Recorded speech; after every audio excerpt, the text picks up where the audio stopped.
السلام عليكم، ازيكم؟ عاملين ايه؟ مرة تانية في فيديو جديد. الفيديو ده هكلمكم فيه عن تليفون ريدمي 10. تليفون ريدمي لسه منزلاه جديد، بس للأسف منزلش في مصر بصورة رسمية. ده بقى لازم نتعود عليه الفترة الجاية دي علشان خاطر الظروف اللي بتمر بيها البلد. بس التليفون ده نزل في مصر بضمان دولي، مش طبعا بضمان محلي. وكمان الجميل ان هو نازل في الفئة المتوسطة العليا، يعني نقدر نقول اللي هي المتوسطة العليا، يعني في السعر او التسعير بتاعه ده قبل كده. بس بقى خلاص الزمن الجميل ده عدى. طيب التليفون ده كويس ولا لا، او ايه المزايا بتاعته والعيوب بتاعته؟ ده اللي ان شاء الله نعرفه في الفيديو ده. بمجرد ما تشتري تليفون وتطلعه من العلبة بتاعته، اول حاجة هتاخد انتباهك التصميم بتاع التليفون. تصميم التليفون هتحس ان هو خليط كده من كذا تليفون، يعني الفريم بتاع التليفون والسمك بتاعه تحس ان هو متاخد شوية من الايفون. وكمان الظهر بتاع التليفون والديزاين ده تحس ان هو واخد شوية من هونر 50، طبعا بشكل الكاميرات اللي موجودة، بس مع عدم وجود الفريم بتاع الكاميرات. نيجي بقى للأهم من ده كله، خامات التصنيع بتاع التليفون ده بالكامل من البلاستيك. وزن التليفون حوالي 179 جرام، يعني وزن خفيف ومريح في ايديك. وسمك التليفون 8 مللي، عريض حبتين، انا معاك، يعني مش هقول لك ان هو رفيع. نيجي بقى للشاشه. اول حاجه برضو هتاخد بالك منها اول ما تبص على الشاشه، الحافه السفليه بتاعه الشاشه. هي بصراحه كبيره، والمفروض يكون في الفئه السعريه دي شاشه كامله، ما يكونش فيه حافه كبيره بالمنظر ده. الشاشه بتيجي بحجم 6.4 انش من نوع سوبر اموليد بدقه فول اتش دي بلس، مع تردد 90 هرتز. برضو المفروض توصل 120 هرتز، يعني ما حطوها، ما تضايقوهاش يعني على الناس.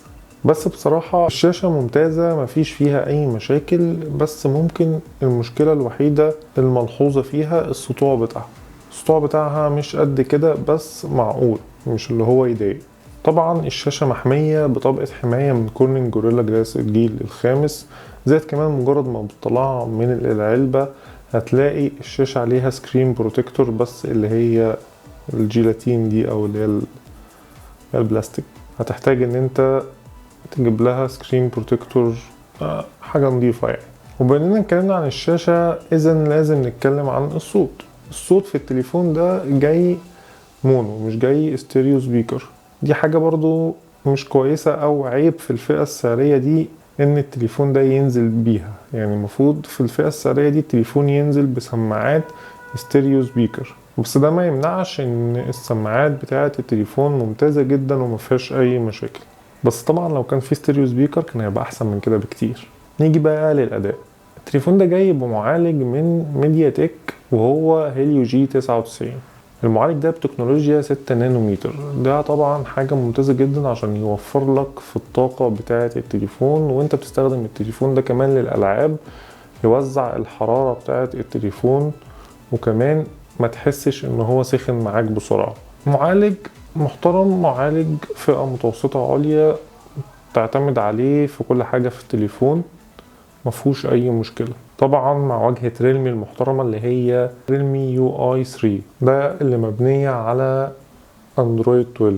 طبعا بقى بما اننا اتكلمنا عن الاداء، فهنتكلم عن البطارية. البطارية في التليفون ده جاية 5000 ملي امبير. والله انا شايف ان البطارية مش كبيرة قوي ومش صغيرة قوي، يعني انا شايفها متوسط. 5000 ملي امبير يعني هتقضي معاك اليوم مستريح، الا لو انت واحد قاعد فاضي قاعد بتلعب طول اليوم. يعني اظن مفيش حد قاعد فينا في الزمن ده فاضي، فلو انت قاعد فاضي طول اليوم لا، ما تقعدش فاضي ونشوف حاجة اعملها. ف 5000 ملي امبير بطارية معقولة هتقضي معاك اليوم. ولو خستعت منك في نص اليوم، التليفون جاي بشاحن 33 واط، هيشحن لك التليفون من 0 ل 100% في ساعة وربع بالظبط. يعني بما انك قاعد فاضي، فانت تقعد ساعة وربع تستنى التليفون لحد ما يشحن، وبعد كده شوف انت هتعمل ايه. نيجي بقى لنقطة الكاميرات، ودي بصراحة اللي انا حاسسها ان هم ما اشتغلوش عليها او ما اهتموش بالكاميرات بتاعت التليفون ده. لان التليفون ده جايب كاميرتين في الخلف بس، واحدة اساسية 50 ميجا بكسل فتحة عدسة 1.8، وكاميرا ثانوية 2 ميجا بكسل فتحة عدسة 2.4. وللأسف الكاميرا الثانوية دي مش جاية للألترا وايد، يعني التليفون مفهوش ألترا وايد.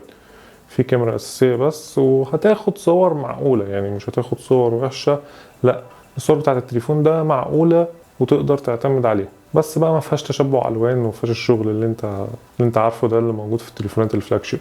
وبالنسبه للكاميرا السيلفي 16 ميجا بيكسل بفتحه عدسه 2.4.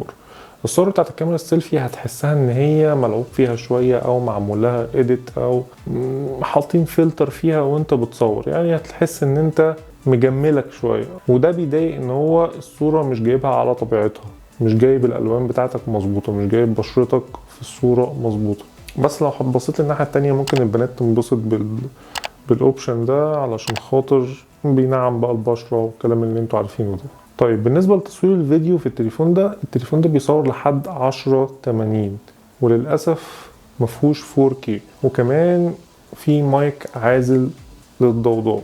لحد هنا تمام. اللي مش تمام بقى ان التليفون مفهوش مثبت بصري حقيقي ولا مثبت بصري الكتروني، ففئة سعرية زي دي ما يكونش فيها مثبت بصري، لا يعني بصراحة كنتوا محتاجين تشتغلوا على نفسكم شوية قبل ما تنزلوا التليفون ده. طيب بالنسبة بقى للشبكات والمستشعرات والكلام ده، الشبكات بتاعت التليفون ده ممتازة جدا، ما فيهاش اي مشاكل، وبرضه شبكة الواي فاي بتلقط من مسافات بعيدة وما فيهاش اي مشكلة. وللأسف التليفون ده مش بيدعم ال NFC ومش بيدعم كمان الراديو FM، مع ان الناس بقت دلوقتي تدور على التليفون اللي فيها NFC، يعني معظم الناس بقت تعتمد على الدفع اللا تلمسي. وكمان المستشعرات في التليفون ده موجودة بصورة حقيقية، زي مستشعر المكالمات مثلا موجود بصورة حقيقية مش سوفت وير، وبيشتغل بكفاءة عالية جدا. نيجي بقى هنا للسعر بتاع التليفون ده. التليفون ده نازل في السوق متسعر من 8200 ل 8300 400 على حسب ما تلاقيه في المكان اللي انت هتجيبه منه. ده النسخة ال 128 مع 8 جيجا رام. اما النسخة العالية ال 256 مع 8 جيجا رام هتلاقيه في رينج برضو 8600 8700 في رينج ده. تلاقي فرق 100 200 جنيه ما بين مكان لمكان، طبعا علشان مش نازل بصورة رسمية في السوق المصري. حاجة أخيرة بقى هقولها، التليفون ده بيدعم تركيب شريحتين زائد كارت ميموري. كده أكون وصلت لآخر الفيديو، وإن شاء الله أشوفكم في فيديو جديد. سلام.